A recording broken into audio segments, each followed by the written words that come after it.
بسم الله الرحمن الرحیم. نننې ټاپک زموږ د کلاس 9 بایولوژي چپټر نمبر 1 لیول اف بایولوژیکل ارګنایزیشن. نن به موږ د دې ټاپک په اړه کې خبرې کوو چې کم لیول دی د بایولوژیکل ارګنایزیشنز. نو په هغې کې کم 7 لیولز چې دي هغه د لیوینګ ارګنایزیشن سره تعلق ساتي. هغې کې اولنی لیول چې دی اټم سب اټامیک پارټیکلز، بیا چې دی مالیکیولز اینڈ کمپاؤنڈ. لیول 3 کې ارګنیلز اوس دا فرست سیکنډ اینڈ تھرد دا لیولز چې دي دا نان لیوینګ دي.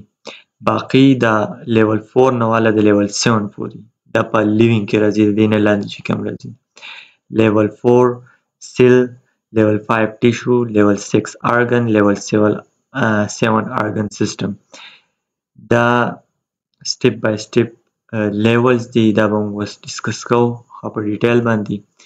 بیا چې دی دا لیول اف ایکولوژیکل ارګنایزیشن دی، کوم د 8 نه والا د 12 پورې. لیول 8 ارګانیزمز دی، بیا لیول 9 پاپولیشن، لیول 10 کمیونټي، لیول 11 ایکو سیستم، لیول 12 بایوسفیر.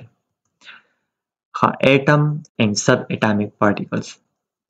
سو اټمز چې دا سمالست یونټ دی اف ان ایلیمنٹ چې څومره هم میټرز دي په دنیا کې څه شی جوړ دی هغه د میټر نه جوړ دی، او دا میټرز چې دی دا اټم نه جوړ دي.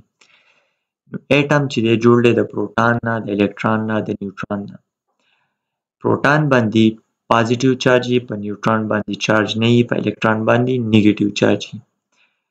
او دا پروټان او نیوټرون چې دی دا په نیوکلیس کې دننه وي، او دا الکترون چې غیر چاپیره چول دي دا د الکترون کلاود نه یا د شیل نه تاسو ته وایي د دې نه دا غیر چاپیره چول دي. بیا ورپسې لیول 2 مالیکیولز اینڈ کمپاؤنڈ. مالیکیولز چې 2 or more اټم چې دی بانډ جوړ کړي رايوځای شوي، په دې کې سیم هم کېدای شي کنزسټ اف د سیم اور ډیفرنٹ ایلیمنټس. هغې کې اکسیجن O2 سیم هم کېدای شي او ډیفرنٹ هم کېدای H2O. کمپاؤنډ چې دی دا هم ټایپ اف مالیکیول دی خو at least 2 ډیفرنٹ چې په دې کې به at least 2 مختلف کیمیکل بانډډ ټوګیدر شي. مطلب ایلیمنټس په کیمیکلی بانډډ دي خو مختلف وي، at least 2 پکې ډیفرنٹ دي. نو مطلب H2O چې دی دا کمپاؤنډ دی، CO2 دا هم کمپاؤنډ دی. بیا لیول 3 ارګنیلز. ارګنیلز چې دی دا هم په لیوینګ سیلز کې دننه. نو نیوکلیس کې چې دننه جینیټیک میټیریلز دي، مایټوکانډریا چې دی پاور هاوس اف د سیلز دی، انډوپلازمیک ریټیکولم کې سموث دی او رب انډوپلازمیک ریټیکولم دی چې دی رایبوسومز پروټین سنتسایز کوي او چې دی ډیټاکسیفیکیشن پروسس کوي، او داسې نور ګولجی اپریټس دی، نور مختلف قسمه رایبوسومز دي ارګنیلز دي، دا په سیلز کې دننه. بیا موږ سیلز ته راځو، مطلب ارګنیلز چې رايوځای شي هغه سیلز جوړ کړي. نو دا لیول 4 سیل دی. بیسک سټرکچر اینډ فنکشن یونټ دی، د پورا جاندار ټول جاندار چې څه هم دي هغه د څه نه جوړ دي، د سیلز نه جوړ دي. په سیلز کې به ته 2 ټایپس یاد ساتي، یا پروکریاټ او یوکریاټ. پروکریاټ چې دی هغه بکټیریا مطلب نیوکلیس چې پکې نه وي هغې ته موږ پروکریاټ وایو. یوکریاټ چې نیوکلیس پکې وي هغې ته موږ څه وایو؟ یوکریاټ. اوس دا سیل ممبرین، نیوکلیس، سایټوپلازم، ارګنیلز دا ټول چې دا په سیل کې دننه. ورپسې زموږ سره دی ټیشو لیول 5. نو ټیشو چې دی مختلف قسمه سیلز یا یو قسم سیلز رايوځای شي او هغه یو داسې ګروپ جوړ کړي چې هغه یو مختلف قسمه یا یو سپیسیفیک فنکشن کوي. فار ایگزامپل اپیتیلیل ټیشو، کنیکټیو ټیشو، مسلز ټیشو، نروز ټیشو، د دې هر یو مختلف فنکشن دی په باډي کې. لکه اپیتیلیل ټیشو چې دی دا زموږ سرفیس د باډي چې کوم دی هغه کور کوي، کیویټیز نه بچ کوي. کنیکټیو ټیشو چې دی سپورټ پروټیکشن ورکوي. دغه شان مسلز ټیشو چې دی دا ریسپانسیبل دی د موومنټ لپاره. بیا لیول 6 دی ارګن. اوس چې مختلف قسمه ټیشوز رایوځي شي هغه ارګن جوړ کړي. ارګن یو داسې سټرکچر نه جوړي چې هغه زموږ په باډي کې یو مخصوص قسمه کار کوي. فار ایگزامپل چې دی هارت زموږ پوره باډي ته بلډ سپلای کوي. لنګز موږ چې کوم ساه اخلو د لنګز په تھرو اخلو او دا لنګز اکسیجن کیری کوي زموږ بلډ ته دا رسوي. لیور، کډنی، برین دا ټول زموږ سره څه دي؟ دا ارګنز دي. ورپسې دی لیول 7. لیول 7 دی ارګن سیستم. اوس مختلف قسمه ارګنز چې رايوځي شي هغه جوړ کی ارګن سیستم، او دا ارګن سیستم بیا یو خاص کمپلیکس کار کوي، مختلف کار کوي زموږ په باډي کې. لکه اوس فار ایگزامپل سرکولیټري سیستم دی. سرکولیټري سیستم صرف بلډ ترانسپورټ کوي او نیوټرینټ ګیسز یا ویست چې کوم دی هغه زموږ د وجود نه د سرکولیټري سیستم په ذریعه باندې دی هر څه کیږي. ریسپیریټري سیستم چې دی اکسیجن ایکسچینج کیږي، اکسیجن اخلي، کاربن ډای اکساید پریږدي. ډایجسټیو سیستم زموږ خوراک چې دی کم ارګنز نه تیریږي، کم ارګن ډایجسټ کوي، کم ارګن ابزورب کوي، دا ټول سټډي په ډایجسټیو سیستم کې کیږي. داسې مختلف قسمه ارګن سیستم دي زموږ په باډي. بیا ورپسې دی ارګانیزمز چې ډیر شي مختلف قسمه ارګن سیستم رايوځي شي هغه یو ارګانیزم جوړ کی، جاندار جوړ کی. فار ایگزامپل په یونیسیلولر کې بیکټیریا، په ملټي سیلولر کې پلانټس، انیملز، او د هر یو ارګانیزم خپل خپل کریکټریسټکس دي، دغه خپل ډایورسټي، دغه خپل کلاسیفیکیشن دي، دغه خپل هابیټیټس. دا به مخکې ښه په ډیټیل سره وایو.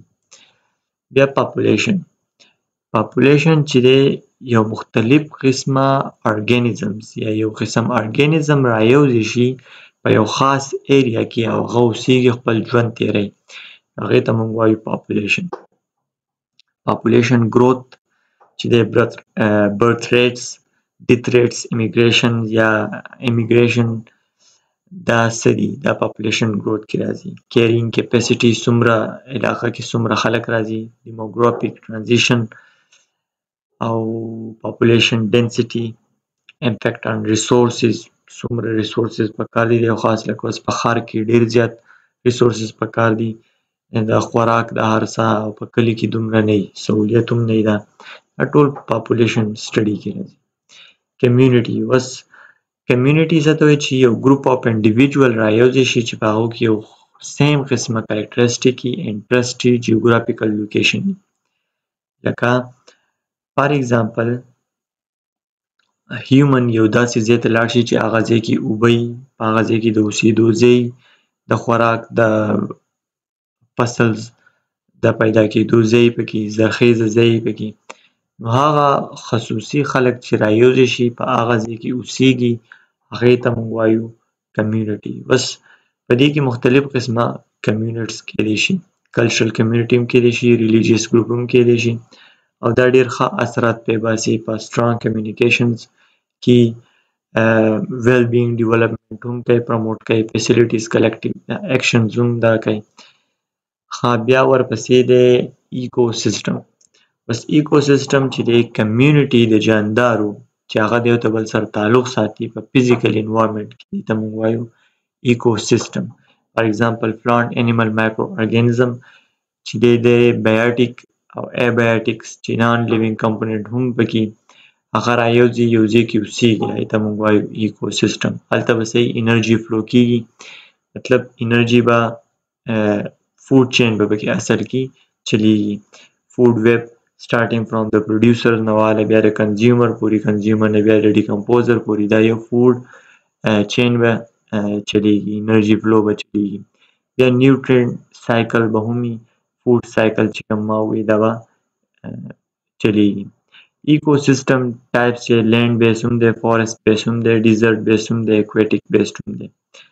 بایو ډایورسټي به پکې لازمي په هایر وي، ډېره زیاته وي. بیا 12 چې دی بایوسفیر. اصل کې بایوسفیر چې دی ویلی شي دنیا ته په کم سیټلایټ کې یا په کم په سیاره کې یا په دنیا کې چې ژوند پاسبل وي هغه ته موږ بایوسفیر وایو. global sum of all ecosystem where life exists on earth. لکه اگزامپل ارث دی، زموږ دلته ژوند پاسبل دی، نو ځکه دې ته موږ بایوسفیر وایو.